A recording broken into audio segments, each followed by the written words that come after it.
We've all heard the expression that everyone sees the world differently, and there are few people that this is as true for as my guest today. Welcome to Pixels. I'm Beth Velo, and I'm super glad that you decided to join me. In this episode, I'm joined by Jerad Armijo, and together we talk about how his life experiences have shaped his perspective. He shares some really amazing lessons from the photography teacher that he had during his teen years, and you'll definitely want to have a pen and paper handy to take some notes during that, as well as how his voice has evolved over the years and how he reached the point where he has this very singular yet very multidimensional style. Jerad is a landscape photographer who uses synesthesia, minimalism, and surrealism to express his life's journey. Otherworldly, desolate, and surreal scenes with peculiar colors and stories. He reminds us to be human and be kind. A very special thank you to Nature Photography Classes and their Inspired Creator Grant for making this channel possible. You can learn more and submit your own application at naturephotographyclasses.com/inspired-creator, and the link is in the show description below. Let us know in the comments what was most useful or meaningful to you in this conversation. Your likes and shares are welcome, and be sure to subscribe so you don't miss any upcoming episodes. Thanks again for being here, and on to the conversation. The content of this conversation contains a brief mention of suicidal thoughts starting around the 6-minute mark. If you or someone you know is experiencing depression or suicidal thoughts, help is available by dialing 988 in the United States.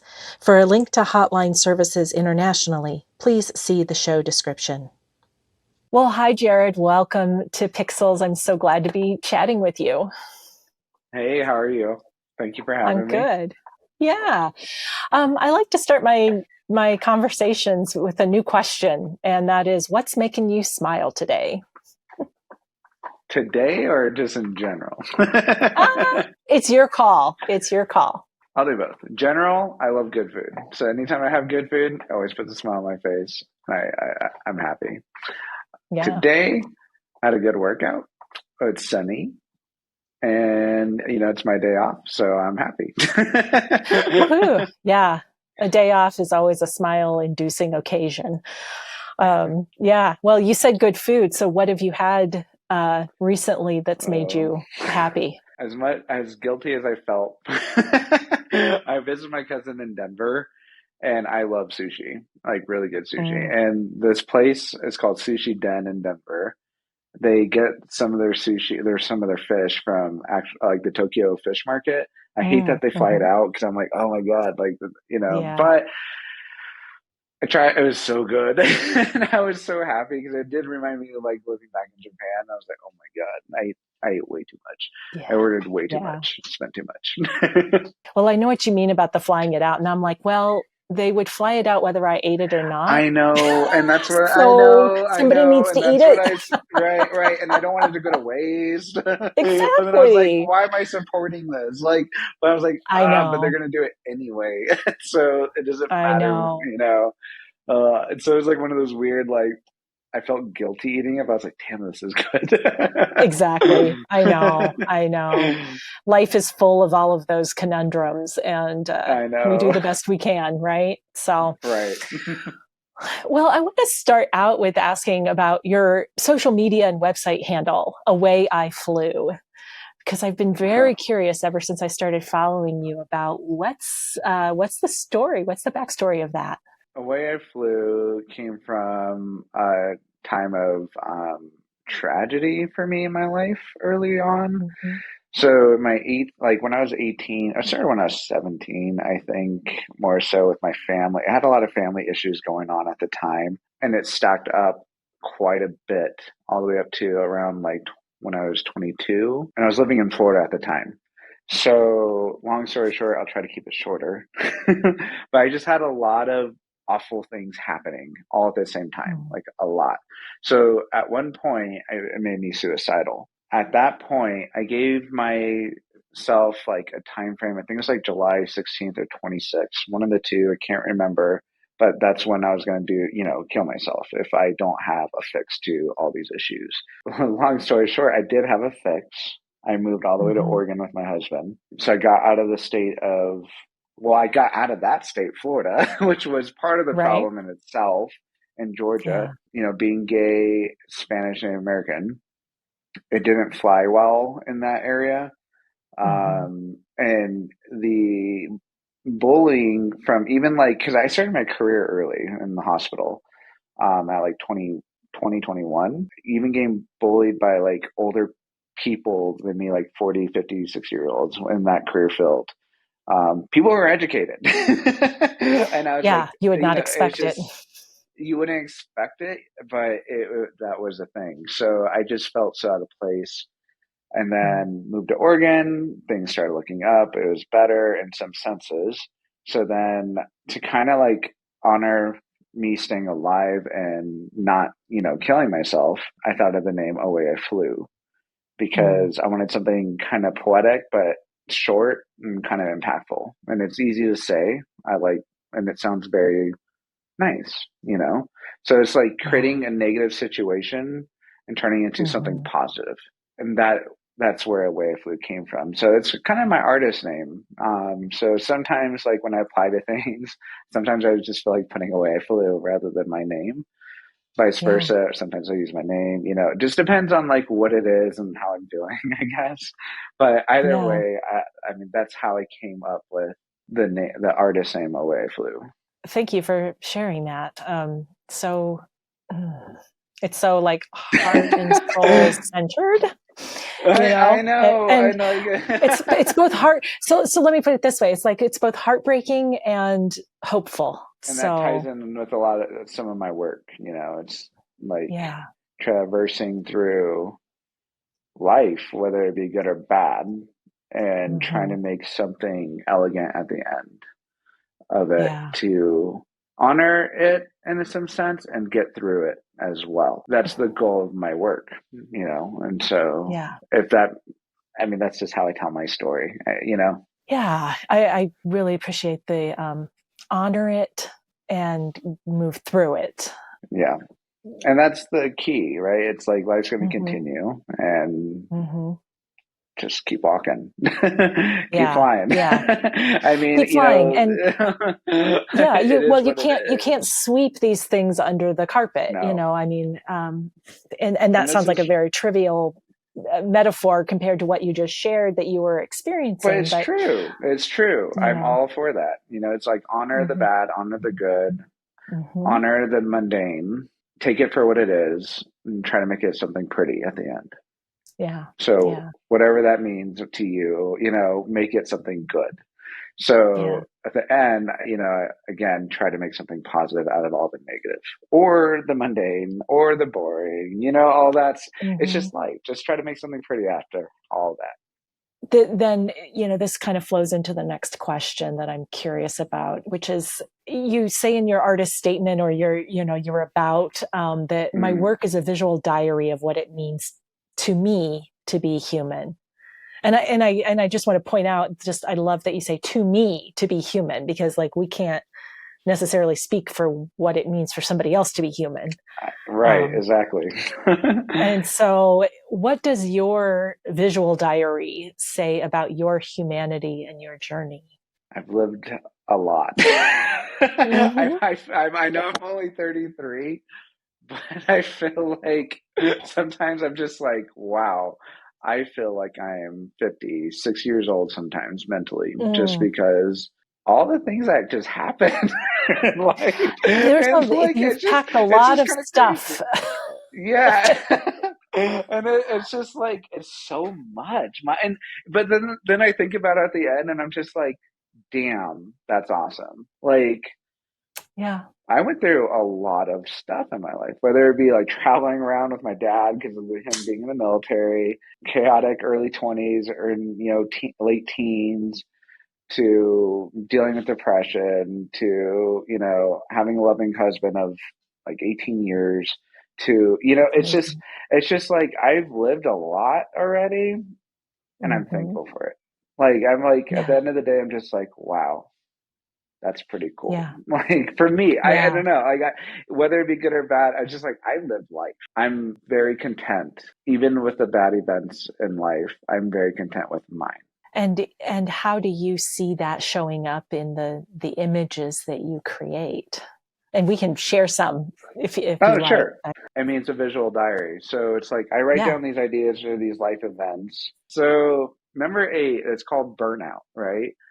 I took this in 2020, and this is during, the pandemic, and I work in medical. And so I saw Mhm. a lot of death.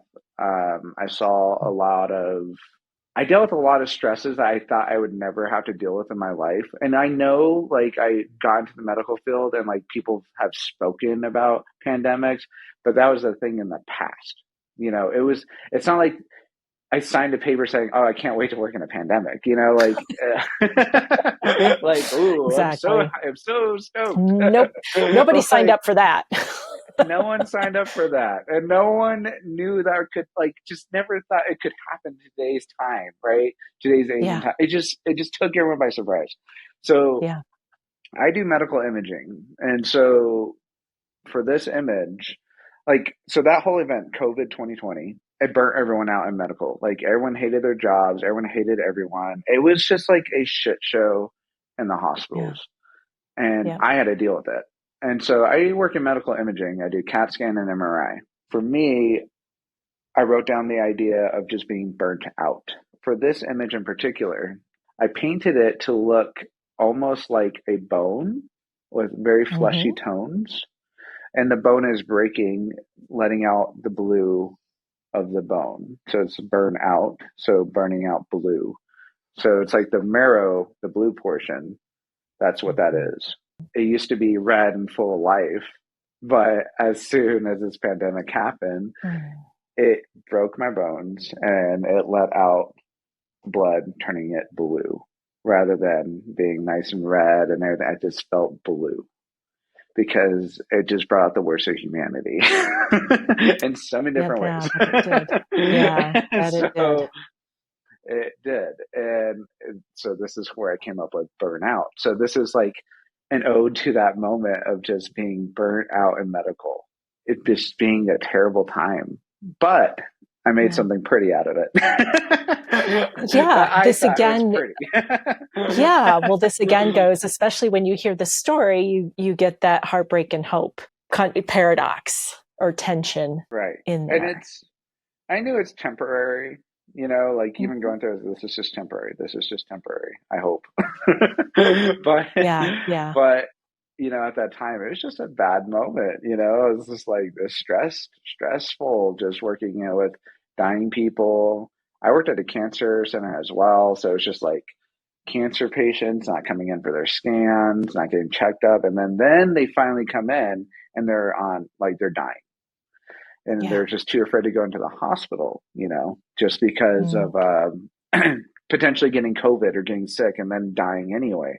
So they just didn't come in. A lot of people didn't just come in, and it made everything worse. So Yeah. it was such a weird, weird time. Thank you for your service. It's all good. And it's You not good. know, It's not to pat myself on the back. It was just that I is what mean, this image is about. yeah, yeah, no. You used the word painted a moment ago. Yeah. I'm curious about your choice of that word and what that means, particularly with this image, but I'm imagining it applies to many of your images. It does. So painting, as in, like, I literally get the brush, like in my post processing, and I paint colors, Mm. and I even make up my own colors. A lot of my colors are kind of like these made up colors that I see in my brain because I have Yeah. synesthesia. Mm-hmm. So it's like I'm painting these colors onto the actual image. I used to do this with film when I first started in high school. That's what I used to do as Yeah. well.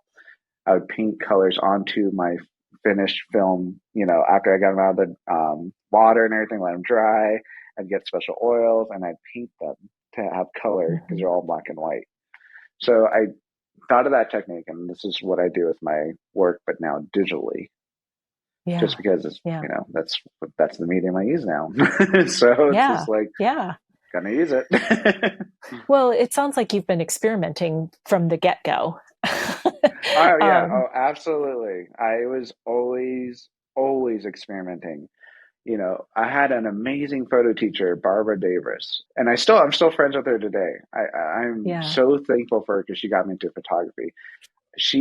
Anything I saw that I was like sort of interested in, I'm like, I want to paint with light. She's like, okay, I'll buy it. Oh, Hmm. okay. I want to do cyan type. Okay, I'll buy it. I want to do Van Dyke. This looks really interesting. Okay, I'll get it. And she would Hmm. let me experiment with anything I absolutely wanted. I was very privileged and lucky. Like, Yeah. because she saw that she said, she's like, I saw that you had talent and you really loved experimenting and trying, like, you're trying to, like, build something better than what it previously was. And so Yeah. she just kind of wanted me to, like, go all out. And Mm. it helped me today to keep experimenting and be more curious about, well, what if I do this? What if I do a double exposure? What if I do a triple exposure? What if I do this color here? Does this work? I don't know. Let's try it. And, and it's, Hmm. well, that doesn't look real. Well, who cares if it doesn't look real? It's real to me, And so Right. it's Right. like she helped me break down my limitations and other people's perceptions. Like, you do Hmm. you, do it well, and enjoy it. Just Yeah. enjoy it, be happy, get better. If this makes you happy, keep doing it. Just keep doing it. And you're going to find something, more and more advanced as you progress. You're going to eventually find your style, your whatever, your aesthetic, or what you like. So Yeah. I'm all about experimenting, and I do a lot. And I just don't, I Yeah. don't really, like, tell people I do it. I mean, unless you're, like, talking to me, like, here, right now. Of course, I love it, but, like, that is all my work is experimentation. Yeah, this is a part of a conversation I had with Stephanie Johnson recently. Those of us that do a lot of experimentation, how much do we just let the work kind of speak for itself versus sharing a little bit of the behind the scenes or giving any hints or clues? Is that important? Does it matter? I mean, what are your thoughts on that? It is so. I'm super, like, 50-50 on this because because I've been showing my work and sharing my work with, like, all kinds of people, social media, like, magazines, whatever, like, interviews, Hmm. whatever. And it's so weird. It's like sometimes the more you say, the more you're punished. And then Yeah. it's like sometimes the less you say, the more you're punished. So I Hmm. don't know what the correct answer is to that because I've had both sides just poop on it, like, Yeah. Yeah, I'm sure. regardless of what I do. And I'm, like, Hmm. at the point where I'm just like, here it is. If you like it, you like it, because, like, I like Hmm. it. And if they ask Hmm. me, of course, I'll explain. Okay, this is what I did, but I Right. don't go out of my way now, more so because I felt like the more I did do that, the more that people would just, like, disregard all of the work that was put into it. And I don't think Hmm. that's fair because, like, Hmm.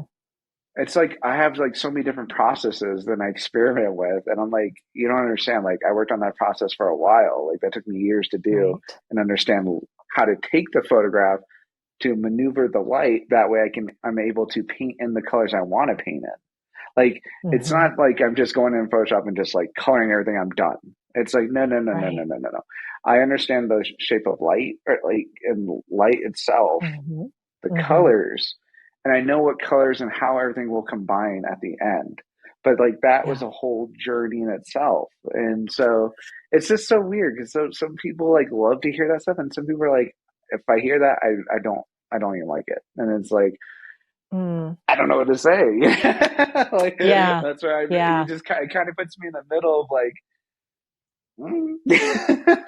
Yeah. Because I, if you I like it, find you like myself it, I with like, guess. yeah, I find myself with this like huge curiosity, like, how on earth did he do that? How did she do that? How did they do that?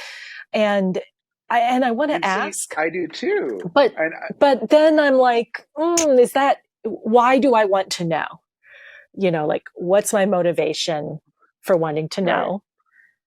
And Right. will it change my experience of that image if I know that information? Exactly. So, and this is, and I think it's just like to each their own. Like at the end, Mm-hmm. there's no right or Mm-hmm. wrong. And Yeah. I do think it can alter your perception of the image. So, like when people Yeah. see that, like a color, like they're like, "Oh, you paint? Oh, you painted? So this isn't a photograph." And I'm like, Right. "Mm, no, because it is a Right. photograph. I photographed it." And I Mm-hmm. painted in my post processing, you know? And it's such a Yep. weird dynamic because, like, and the thing is like, when I first started out in high school doing all this, I painted my photographs with actual oil paints, but no one didn't say it was like, oh, that's not a photograph. It was like, Right. so so it kind of like messes with my head sometimes because like I would even Mm-hmm. do double, triple, four exposures, five exposures in the dark room. Like in the dark room, I'd overlay Mm. out things and I'd create my own like shapes and weird stuff. But no one would say that's not a photograph to me. And I'm like, Right. but if I do it now digitally, it's like that's not a photograph. And I'm just kind of like, it's just such a weird mentality, weird way of thinking to me. Because I'm just like, I've done a lot of this stuff, like the blending of images in the darkroom. It's a pain in the butt, but I can do Mm-hmm. Mm-hmm. it. Mm-hmm. And it is Which is very more than a lot of doable. us can say. And so that's why I'm kind of like, I just get confused about the conversation sometimes about it because I'm just like, I don't know what to say at this point because this is just how I do it. Like, if you don't like it, you don't like it, and that's okay. Like, Right. and that's what I came to realize is like, you had like my stuff is kind of niche, and so it's like Yeah. the more niche you are, it's like you're gonna have a love hate. It's a love hate, love hate. There's not really a happy medium with it. I notice Mm-hmm. like people either love my work or they're just like, that's not for me. And I'm like, that's Yeah. okay. And I'm like, okay, that's fine. Yeah. I mean, I would much prefer that to the sort of wishy-washy indifference, like, oh, that's nice. Or, you know, eh, That's that's okay. nice. I would either have somebody go like, I love it, that's awesome, or ugh, doesn't appeal to me at all. Because then at least it's like showing that you're in a lane of some You're kind. in a You're, lane. Exactly. You are you in a know, lane. yeah. So Exactly. thank you And for being I mean, firmly I in agree with your that. lane. Because And it's like a that's the beautiful thing is lane. like I love my lane. Yeah. I Yeah. created it. I love Yes. it. And it makes Exactly. me happy, and like Yeah. at the end of the day, like it makes me happy, therefore I will do it. Yep. And Yep. don't get me wrong, like some things I do are not always nice or pretty, and Mm-hmm. I'm aware, like I'm very hypercritical of my own work, very hypercritical because I'm like, Mm. this isn't as good as this. Why is that not as good as that?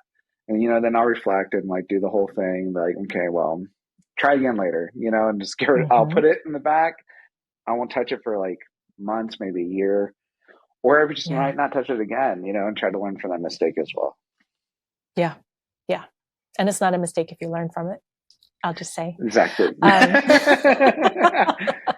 you said something important, I think. You said, I'm looking at it and it's not as good as, you didn't say it exactly this way, but it's not as good as something I did previously, or it's Right. not as good as what I think I can do. So Right. what I'm hearing is that you are looking at your work and comparing yourself to yourself, I am. not comparing yourself to other people, other photographers, No, other no, no, no, no, artists, no, no, no. Don't do that. you know? I don't do that. I Yeah. don't do that. Yeah. No, no, no. I did that in the beginning. I did. Yeah. I was And it curious. kicked my Did you ass. ever do it? No, I did. Oh, absolutely. Yeah. You do. It's natural. And that's natural, especially when you're like starting off of something, you're very unsure of yourself.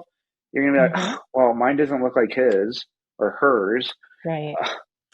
Well, I guess mine sucks. Like, I need to just try it. Like you just go through this vicious Mm-hmm. cycle. It's Yeah. terrible. It's so terrible. Tell, I've told people, for me personally, I'm like, I compare myself to myself. I know Yeah. myself well. I know what I can do and I can't do. And I know I could do better and what I can't do better, right? Or you Mm-hmm. just go through the motions of it all. I don't think it's healthy to compare yourself to other people. It's not that's just not okay. Like it, what was it? Comparison is a thief of joy. Like, Yes, that's come up on here before. Yep, exactly. don't do it. Exactly. Don't do Don't it. do it. You're stealing away your joy. Like it's not worth it. And so Yeah. it's like Yeah. just focus. Like, and for me, that's what I do now. I don't even hardly. I hate to say like and I should look at more photographers' work. I really should, but I find a lot of my. I know it sounds terrible, and it's just because like I have my own things and I like my own Yeah. these certain things, and I personally I look at other genres of art to get more inspiration than I Mm-hmm. say photographers, quite Yeah. honestly. But again, it's like just I don't know, just don't compare and stuff. It's just terrible. Yeah. It's Well, terrible. yeah, there's a couple of things that came up. One is Cole Thompson and his philosophy of photo agnostic. It's no photo Agno- celibacy. yeah, Photo celibacy, where you're not looking at other people's work. and you're just trying to find your own lane.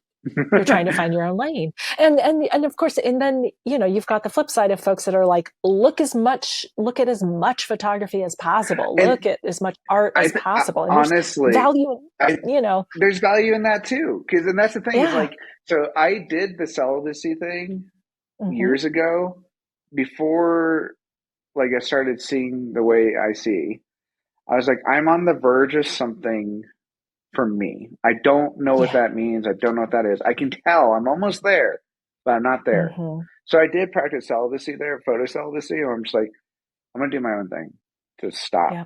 look, focus on me, and then I'm gonna move Hmm. on. And then I'll go look at other people's work and blah blah blah. You know, but like I did do that for a little time because I Hmm. thought it was important for me because I was on the verge of something that I'm gonna do that I could do, and I was trying to develop my own aesthetic and style. I'm like, I'm almost there. Just shut up and focus. Keep trying. Keep experimenting, and then eventually I got to where I'm at now. So Yeah. there's something to be Yeah. said about that too. But Absolutely. I also believe in studying the legends. Yeah. Like Yeah. I Exactly. 200% you need to do it. Shut up and do it. Go look at other. You know, like you have to look at all the legends as well. Like my favorite artists are like Andy Warhol, George O'Keeffe, Hayao Hmm. Miyazaki, and like I study the crap out of them Yeah. Yeah. because it's what I like. Like I just like their aesthetic. I like their styles. I like the way they compose. I like how they use color, and I'm just like, I want to be better. And these people are the masters in my eyes. You know, everyone has their Hmm. own like who they think is the best. But those are to Sure. me were like the supreme overlords, and I'm like, you know, I'm just like, I have to like study the crap out of them because they're just so good. And so, to Yeah. me, and again, it's my bias, right? It's my bias, but to me, those are the like my people, and I'm just like, Yeah. I want to do like something like that, but not exactly like that because I don't want to like plagiarize. But I want Right. to know how are they figuring it out? What are Hmm. they doing? Like, why is her like Georgia O'Keeffe's color so awesome to me? What makes it Yeah. so beautiful to me? Like, get that and then take that and you know you morph it to however you want. And she Yeah. has some minimalistic images I like a lot. And Hayao Miyazaki is just one of the best for compositions that he draws and animates. Insane. And so I'm just Yeah. like, and there's not much to them. That's he's just a very powerful artist, or he depicts so Yeah. much with so little, and I Yeah. love that. You know, What's coming up for me is, we probably go through these phases, and what you just outlined is that, the celibacy piece can be a phase. it's a Um, phase. Yeah, it could be that a is, phase. Exactly. it could be a phase, or it could be a way of being, a way of, Hmm. of life, a way of being an artist. Right. Um, but I'll just share quickly, like I've shared with you on Instagram, I just started playing with cyanotypes, Right. and I'm I've been watching tutorial videos, but Yeah. I have not done a ton of like going online and flipping through portfolios and looking at Hmm. other pieces of work, because the little bit that I've done it does start to bring in that little gremlin that says, oh, that your stuff is not very good, even though I've been doing it for 3 days. 3 days. 3 days. And I'm probably looking at people who have been doing it for years, right? Years, For exactly. years and full time and, whatever. And, but exactly. I will compare myself. And so, I'm feeling like I'm giving myself permission to like watch things, to learn different techniques. Why reinvent the wheel on some things? Because there are some fundamentals to learn. There's fundamentals. But then when it comes to like the expression of it, I'm cutting myself off from looking at other people's stuff and just experimenting on my own, right. And seeing, and I think part of this is the key. It's like getting clear on what I like, without looking at it in relation to anyone else's. Right. Because then when I look at someone else's, I'm more likely to still like my piece. I'm not going to all of a sudden look at it and say, oh, that's cruddy. That's crummy. That's awful. What was I thinking? And I might think, what was I thinking? Right? Because we do that too. Yeah, we all do that. I do that.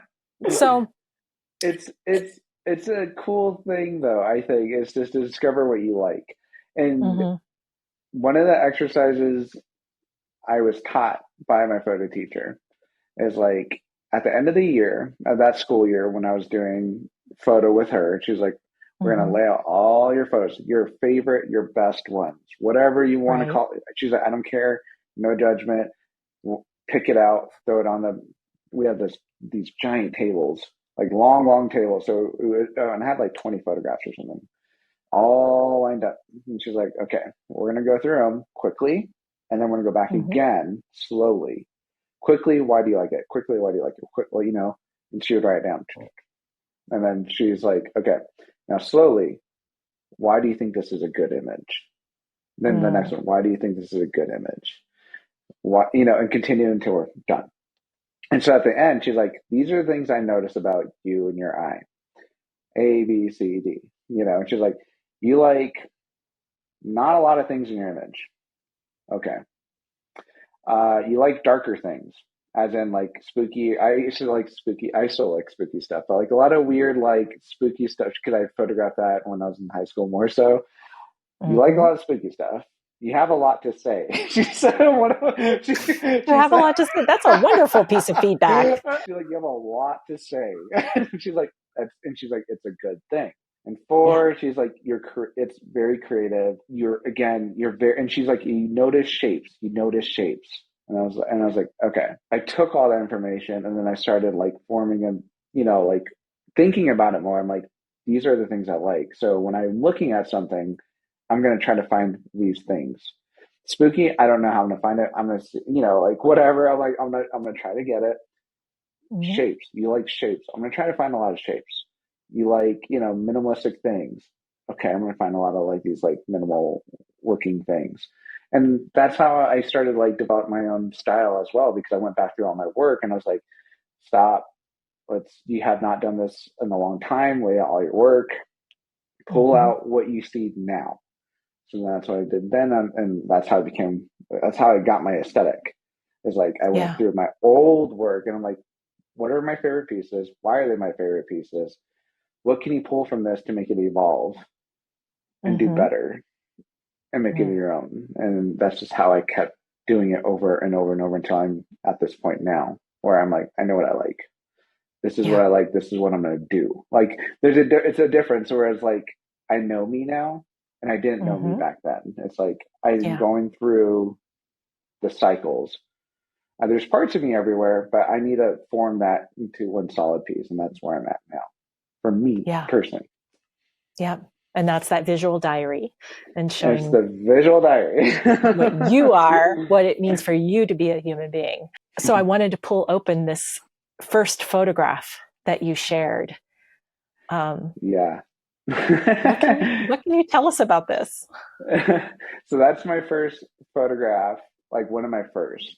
It was my first roll of film, and this was in high school 18 years ago. And this is the one I chose to like go into the darkroom, practice printing. This was a dead butterfly on my windowsill. And there's like Mm-hmm. bugs, I guess, because it was Florida and there's just so many damn bugs there. Yes. And so, again, this is one of the ones that she actually like made me lay out as well. And she's like, you like spooky, minimalistic things. Mm. And she's like, and you like soft lighting. You have some harsh contrast here. She's like, but Mm-hmm. again, your shapes with it lining up to the butterfly, the dead bug's kind of doing this like zigzag to the butterfly, and the butterfly has a nice triangular shape, but then the background has like good square rectangle there.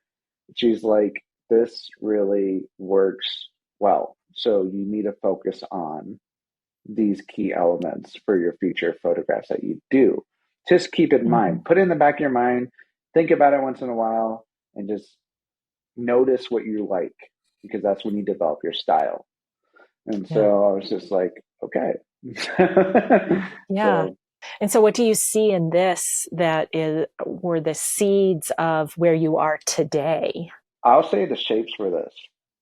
And it's Mm-hmm. very minimalistic as well. And it says something. It has a little message to it.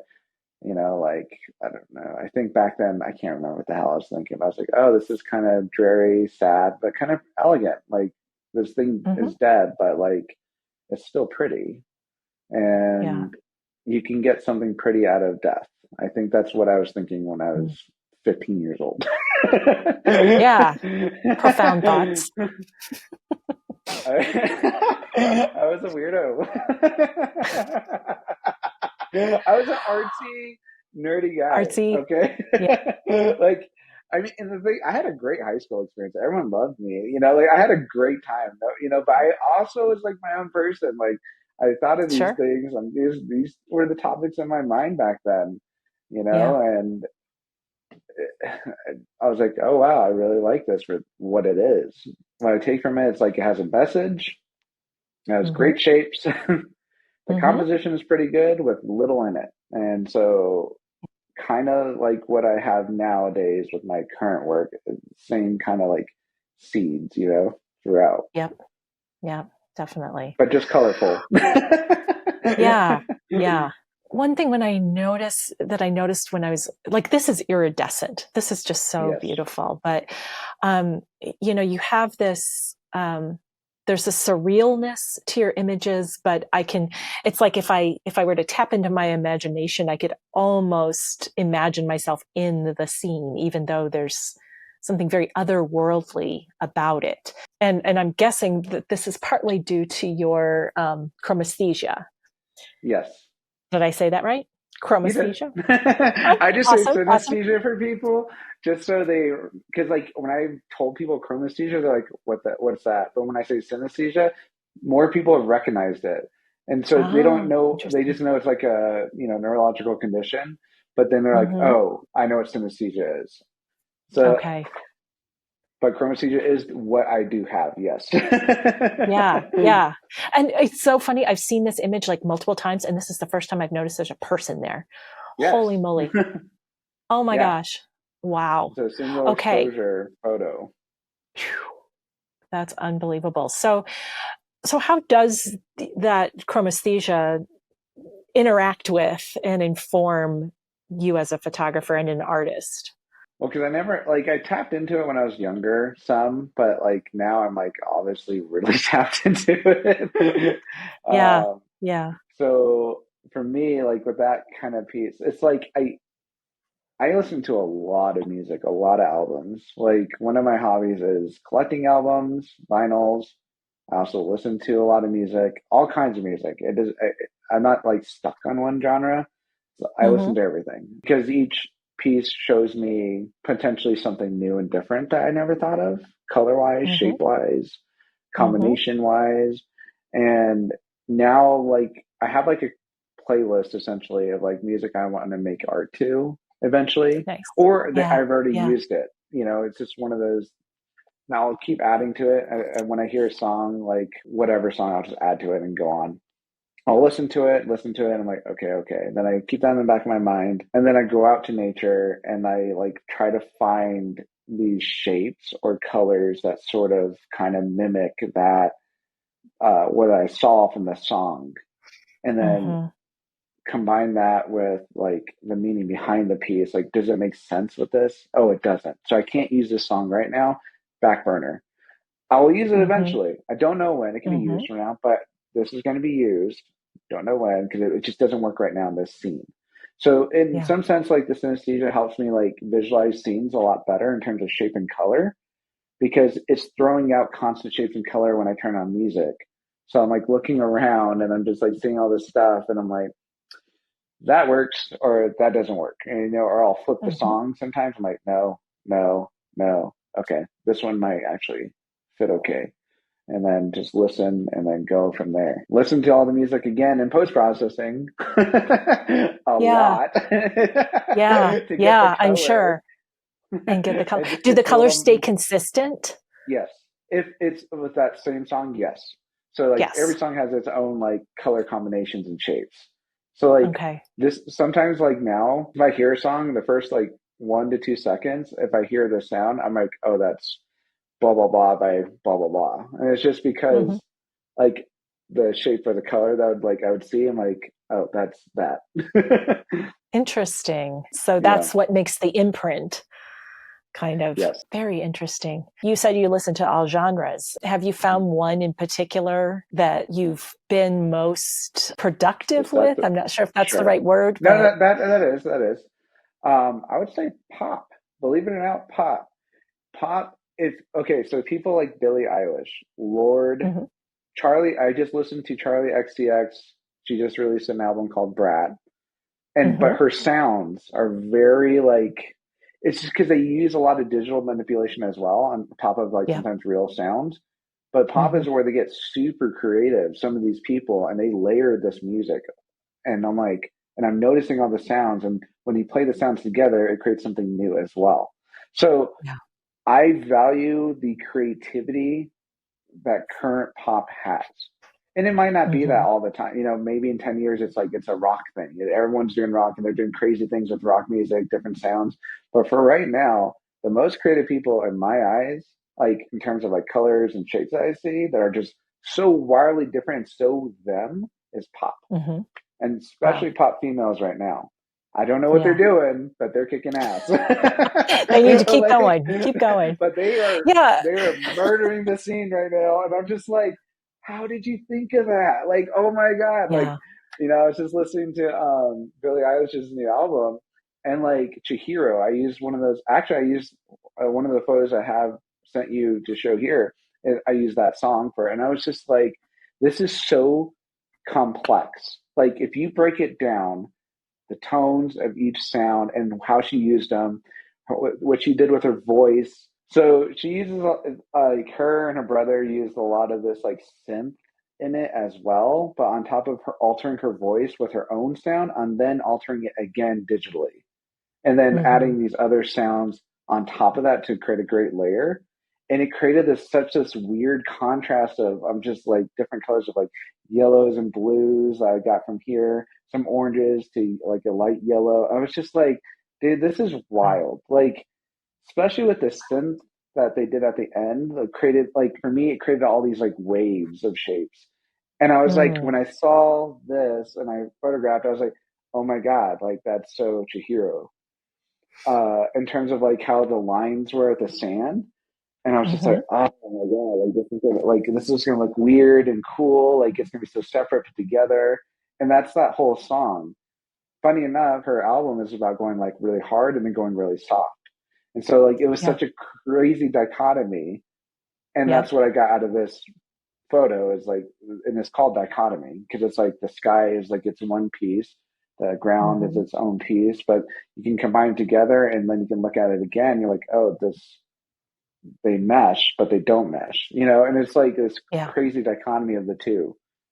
yeah, So, yeah. It's gorgeous. Very cool. Well, since we've got some images up, I'd love to hear a little bit about your pivot pixels that tell oh another yeah. piece of your creative journey. So this one was taken at White Sands, New Mexico. One of my Hmm. favorite places on earth ever. And it's funny because you can't. It's so hard to be creative there. And the thing is, the reason why this is such a pivot image for me is because it forced me to not use my wide angle. At this point in time, I think this was 2018, I was Hmm. obsessed with wide angle. Like, here's a cool foreground, let it lead a line up to the background, and I'm good. Like, this looks awesome. And, it's so formulaic, and White Sands broke me because, like, I camped out there for like 3 days. I was just so lost. I was like, Hmm. I walked around there. I couldn't figure out how to utilize the wide angle well without doing the same thing over and over and over. And Yeah. then finally, I was like, I have my 70 to 200. Like, why don't I just pop that on and I don't know, screw it, let's try it. Because like Hmm. I'm at a loss. I don't know what else to do. I'll just try a different lens and see what I can see. And then that's how I came up with this one, Aloof, and I saw this. They had some beautiful clouds. They had some really nice lenticular clouds out that day on my last day, and I was just like, kept walking around the dunes. And this is shot in midday, and I'm just like, I don't know what to do. And I finally came up with this. I was walking down a side of a sand dune, and I was like, holy crap! Like, look at the shapes of this. Like, Yeah. there's this Yeah. beautiful triangle. There's this other like weird shape right here, and like it's like I can frame the cloud. So I like ran around. I was like trying to figure out like going up and down this dune, trying to like frame this damn cloud because I was just like, oh, whoa, I get it, I get it, I get it, So Mm. in a weird way, it was a kind of euphoric and kind of an adrenaline rush of some sort to like Yeah. make me understand minimalism and Hmm. how to create an impactful image with literally three things. This is a cloud, there's the ground, and there is the sky. Three Yep. things, but make it impactful. And I was Hmm. like, oh wow, I get it. Like it just kind of clicked with Mm. me. Like I see, I see what I can do with this, and I now realize how I can use minimalism and landscape photography. So Yeah. that's why that one was so pivotal for me. You sometimes look at images and you say, man, I wish I had taken that one. This is one of those. It's just so stunning in its simplicity. So I'm so glad to hear. And what's interesting is you were talking about the adrenaline and rushing to find the right spot. And it's like, but this is so calm. It's so suspended It is, but I was that not. but you were not. So that's so No. interesting. Well, let's look at the next one. This is one that at first glance I wasn't seeing, but now I see. So I want you to tell us what we're seeing here and what the story is with this. So I named this one Lady Zia. Zia because of the Pueblo people in New Mexico, and I took this in New Mexico. So, and I'm part Pueblo. So Zia is the symbol, the sun symbol, like the state flag. You have like the cool little symbol. Mm-hmm. People can look it up. Anyway, Lady Zia, because if you look, there's a shadowy woman in the rock. And Yeah. I shot this during the daytime again, walking through some canyons. And I happened to look up because I was like, wow, this stuff is so pretty. I was like, I don't know how I'm going to frame this stuff, but like, I'm going to just keep walking, keep looking. And the reason why I find this image so pivotal to me, that it taught me to look at the most mundane things and Mm. find the beauty of something mundane. I was just like in shock because I was like, oh my God, that's a woman. That's a woman, and I quickly shot it again. I used my 7200 and I was like, it lasted like 2 minutes and then she disappeared. I tried going back and getting it again in different conditions. I couldn't because it just never appeared again. She never appeared. So Yeah. for me, it was just like, really look at the scene. It doesn't matter if it's daytime, nighttime, morning, soft light, harsh light, whatever. Look, there's always like Mm-hmm. beauty in anything you can see. So it's like just trying to pick out the pieces that you find beautiful of that time. And for Yeah. me, I mean, this is just like one of those daytime shots. I was just like, holy shit, I'm lucky. Like, Well, yeah. There, well, lucky and skilled. um, I think there's a combination because lots of people might be in that particular spot at that particular moment and not see what you saw. I think that's what it just taught me to be like, really look, really break Hmm. down the scenes that you're around, like that's around you. It can be Hmm. daytime again, nighttime, whatever. Just break it down and look. Don't keep walking all the time. Just stop, Yeah. browse for a moment, and then keep walking. Stop, Yeah. just take it Hmm. in, take it all in. That way you don't miss a moment like this. Like this is such a like it was like one of those like weird moments that could have it passed in 2 minutes. Like I would have never Yeah. known it existed. If I didn't just stop and kept looking. Good lesson. Good lesson. So, what about this one? This one is so serene and beautiful. So, This is called Land of Synesthesia, hmm and hmm it was, and so for me, why this is pivotal is it taught me. I taught myself. This is just like one of those times where I was able to paint so well, and I got it. Like I was like, oh, I see. Like this is how I can paint all my colors really well. Like different colors too. Like you have reds, you have purples, you have golds, you hmm have like the green, you have yellow, hmm light blue, a little bit of indigo. Like there's so much like I threw in at this, and it finally just like worked. It yeah, took me a long time to like figure out how to like paint everything well without it looking like crap. Because like it's a hard thing to do, and even for me still now, it's still sometimes I'm like this is hard. Like this is hard for me yeah, to do. And this is just one of those scenes and pieces that I was able to connect all the dots. And it was like one of my first times where I really, really just hit it. And I hit it hard. And I was like, I get it. I get it. I get it. For me with hmm color. and I'm not going to ask you how you did it, but this is one that, and also dichotomy. It took me a while to put my finger on the look. Like, what was I looking at? Because, like I said, it's like surreal and real, and it almost has like a quality of being an illustration, and I mean that in the Hmm. best way, right? Right. There's a there's a flattening, but yet it's deep. I don't know how else to describe it. This is what I'm saying is like with like Hayao Miyazaki inspiring me is Mm-hmm. like it's finding these little moments and making them bigger than what they actually are. And it's like Yeah. the way he frames things, it's like he always shows the most mundane things, but they're so freaking pretty and serene Mm-hmm. and surreal. Sometimes you're like, this is just a hill and a cloud. How did he get it's so serene and beautiful, and yet it doesn't seem real, but it is. Like that can totally be a real thing. Like you can Yeah. go up on a hill and there can be a nice, beautiful cloud just floating right there. That could be a real thing. It's like he finds these moments, those moments, and he's the one that animates them. And me, I like finding them out in the real world and trying to make them come to be. Yeah. And then in bringing them to us. And this is another one that struck me as so illustrative. I don't know if that's the right way of I putting get it, what you're but saying. yeah. Yeah. That was recent. That was this year, actually. Yeah. And this would be my like last pivotal image. It was for me. It's like I feel like this is just showing my craft well with the way I perceive color and the way I perceive my synesthesia.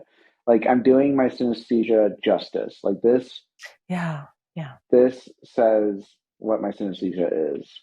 It's weird, it's surreal, it's unique, but impactful, and there's not much to it. Part of me, when I saw like this scene, it was like, some of these sand hills almost look like the backs of whales coming out of the water, just like the back part, like with a little fin, not, and I was just like looking, I was like, this is so, like, to me, this is magical in itself. And then I painted all the colors well, and I was like, okay, this is where I'm at now. This is like me right now, and this is a Yeah. great piece to show where I'm at right now. Was this also White Sands?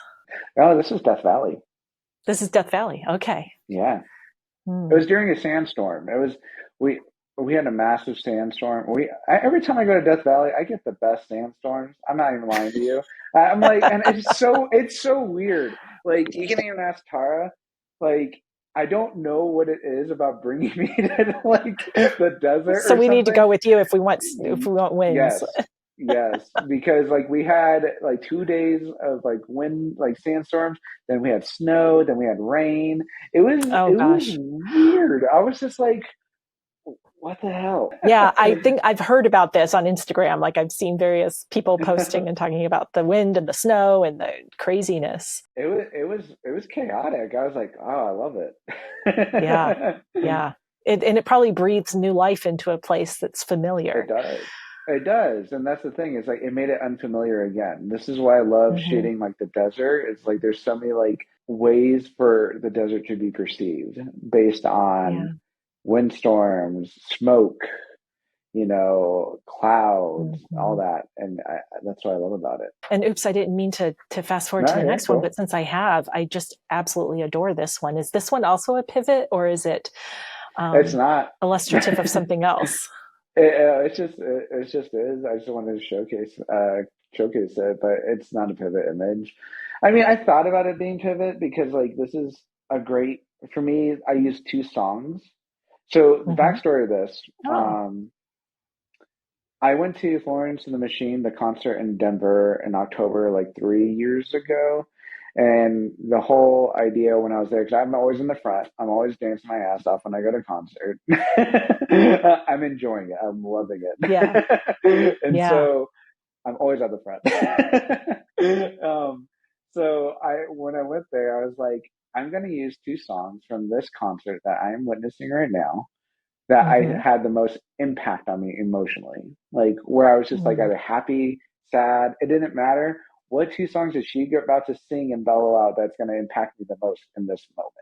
I used two songs for this photo from her latest album. The left side is one image, and then the right side is the other image. And those are the two songs that really like got me like just losing my cookies at the concert. Yeah. And so, Losing my cookies. I've not heard that expression, but that's it's very vivid.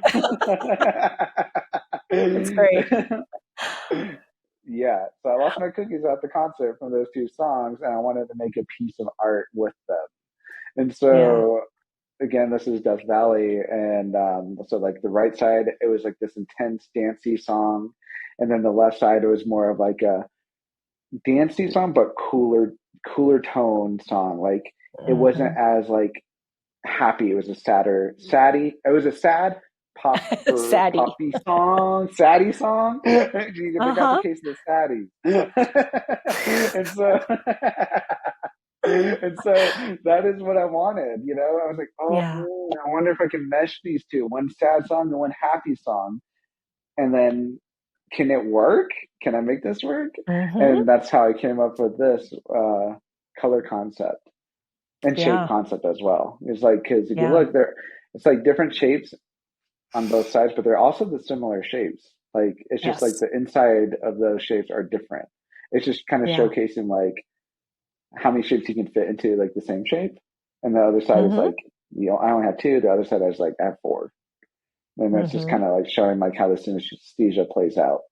Yeah. So as we kind of wrap up, there's some questions that maybe kind of go together that I wanted to hear from you on, which is kind of about like zooming up to creativity in general, how you move through, like we were just talking about confusion, how you move through any blocks or confusion that you might be experiencing. Maybe I'll just stop there and ask that question.